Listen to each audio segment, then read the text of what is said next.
Live from Fredericton, New Brunswick, CACD TV, Jim Gilbert and Adam McKim. Adam, and what group are you with? The Executive Director and Founder of Chat to the Future. Chat to the Future. And Reese Van Beek. Hello. And what's your claim to fame here? I am Chat to the Future's entrepreneurship mentor. And we have Lisa Martin Kelty. Hi. Save the best for last. Thank you. I am a teacher at George Street Middle School, and I'm one of the schools that helps support Chat to the Future. And Chat to the Future. Last week I went to George Street School, and we had a lot of students that built stuff and sold stuff to raise funds to chat with. Yeah, well, the brief introduction to the charity. CHAT stands for Care and Hope Through the Adoption of Technology. And we are now, 5 years later, a network of 55 schools all across North America that links to and fully funds a little orphanage in Uganda. What makes us so unique, a couple of things. We use Skype so that the kids here actually get to sing with, talk to, share culture with these kids 6,000 miles away. We've even demonstrated hockey games or built snowmen live via Skype. The other thing that makes us a bit unique is our focus on entrepreneurship, the power of young people to develop those skills. And that's what Lee's at George Street has done, and other schools have done as well. Lee's, last week at George Street School I attended, I went over, and you had students doing a lot of wonderful things. Can you tell us what the students were doing at George Street? Yes, well, in grade 8, as part of our social studies outcomes, we have students become entrepreneurs, and groups of 3 to 4 students, they come up with a business idea that they research and they fully implement from beginning to end. And we have a market evening, usually in the spring, where the students, after many months of preparation, they put on a booth and they sell what they have made to the public. So this happened last week at George Street. We had a full house, and the students sold their wares to family and friends, and it was quite the evening. I can vouch for the full house. I was there. It was full. Like, you had to squeeze by people. I was actually shocked. You had, like, I didn't expect that. That was impressive. Like, there was parents and people weren't even parents, and buying and negotiating, and it looked like the students did quite well. How much money was raised last week? The students did wonderful. The quality of their products exceeded my expectations. It wasn't teenage junk. It was beautiful stuff that you actually would want to buy. I had that comment from several teachers. After all was said and done, the kids had to repay their loans because they had to borrow money to get the businesses going. But after all was said and done, we fundraised between $4,700 and $4,800 for Chat House. And I bought some of the. It was good stuff. It was good stuff. I bought lots of it, actually. Awesome. I was impressed with it. I was glad I went over. I was glad to be part of it. Thank you for supporting it.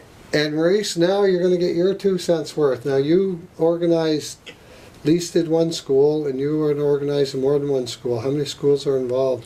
We're working with 7 high schools, about 4, we hope 5 of which are doing markets similar to Lisa's. George Street has been doing it for several years. How many years has George Street been building up the market? The market, the last 2 years have been full-fledged. Before that, it was more low-key. But Yeah. So this is our first year promoting it in the high schools, and we're seeing great results as well. We're seeing a lot of community support. We're seeing the kids really innovating and looking to reach beyond, so their reach can extend beyond their grasp, and it's really exciting to see. They seem like, when you talk about entrepreneurs, now as a person that started a business from 1 car and took it to 180 cars, I was very impressed with, there was some of them children that they was there like to make and sell and grow a business. Like, it was very amazing. I didn't know kids in grade 8 actually had that much gumption and excitement about it. There was a lot of electricity in there. I had a business partner, an entrepreneur like yourself, that worked with my 2 classes. And Jason Lejeune, owner of Isaac's Way, so he was our business partner from the community. So he came into the classroom several times over the span of the project, and he inspired the kids. And he told the kids what it takes to be an entrepreneur. And it's not just about selling our product, but it's the story behind the product and the people skills and how it display, how it looks. And so he really motivated the kids not just to pluck a product on a booth, but how to sell it, how to make it look good, and how the people skills are very important when you're trying to market a product. Like I say in the car business, this piece of tin and 4 tires, the rest we have to make into magic. Yeah. So Jason Lejeune, Yes. owner of Isaac's Way, we're going to give him a shout out here on CHCD TV. Yes. Hello, Jason. Thank you. You did a great job. So before we sign off, Adam, we're going to give you 30 more seconds to plug it one more time. Well, you know, to have a businessman come in and help with something like that is obviously essential. For us, teachers like Lise and Reese himself is a teacher.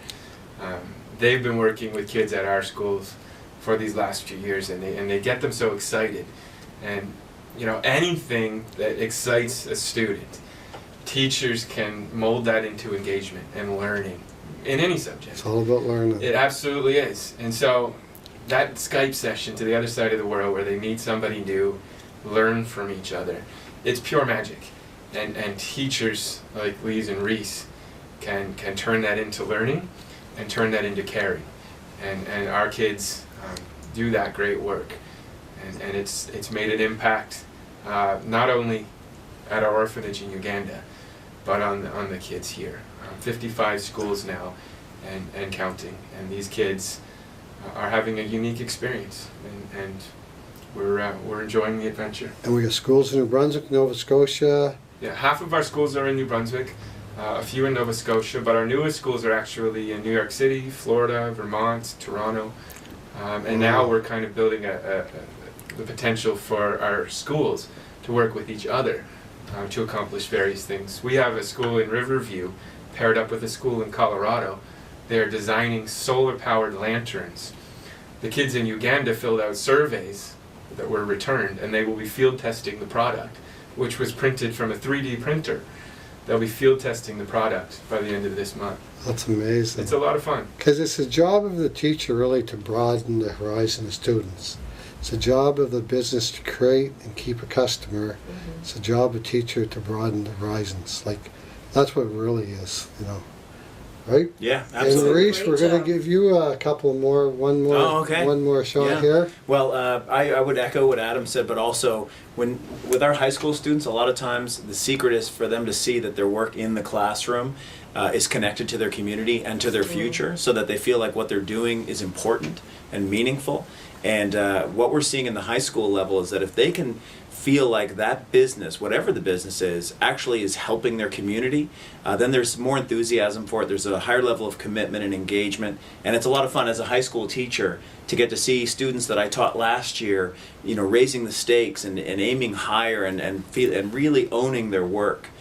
Is really exciting. I mean, I think middle school, I was really blown away by the level of professionalism, maturity that I saw at the George Street. And with my high school students, there is the level of maturity and professionalism, and what we're trying to get is almost recapture that middle school enthusiasm and passion and zeal. And so what Chad is enabling us to do is they see that even if it's $10 that they raised, that $10 means a lot to those friends that they've made on the other side of the world.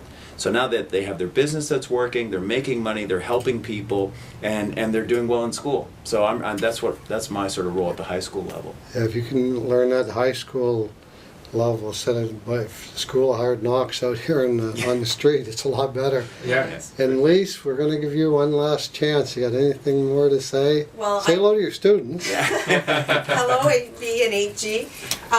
What I would want to say is this, I'm having a Skype session with the students from Uganda on Thursday. Wednesday, I think. believe. Okay, I Wednesday. saw you, yes. Yeah, I have it booked. And I wish you could see the look on my students' faces. They're going to describe our market. We're going to show them pictures from our market. But if you could see the look on my students' faces, that look of awe when they're talking directly with our friends in Uganda that we know a lot by first name, and to have a conversation with them, and they're live. It's not a film, they're on the other side of the camera. It takes that whole concept of being a global citizen so much closer to home. When I grew up, Africa was at the other end of the world. This brings it directly in my classroom, and just the look on those students' faces, and to know that they played a part in making a difference in those children's life, that is priceless. That is education, that is building the global citizen, and as a teacher, it's just one of my proudest moments. It's amazing. Called the Flat Earth Society. I remember that. Because right now, actually, I'll throw this in here. Right now, we are in a shift age. There's been 4 shift ages in the history of mankind, and we are in a shift age. And one of the examples of the shift age we are in, is there is somebody right now making straw hats in Africa that 20 years ago had to take 2 cents from the person buying her hats. Today she can pick up her cell phone and call and find out that the guy over there will pay 10 cents, and maybe the guy over there will pay 12 cents, and this guy will pay 42 cents, and actually that's how they're going to come out of and be better for it. And we're in the middle of a shift age right now. It's a communication shift age. And that's entrepreneurship too.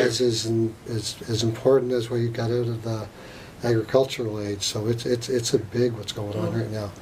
And before we close down, we're going to give a big shout out to Nick Van Beek for putting this all together. One of our sales representatives here at Wheels and Deals. As you can tell, Reese is his brother. So we're going to sign off from CHCD TV, Canada's Huggable Car Dealer Television.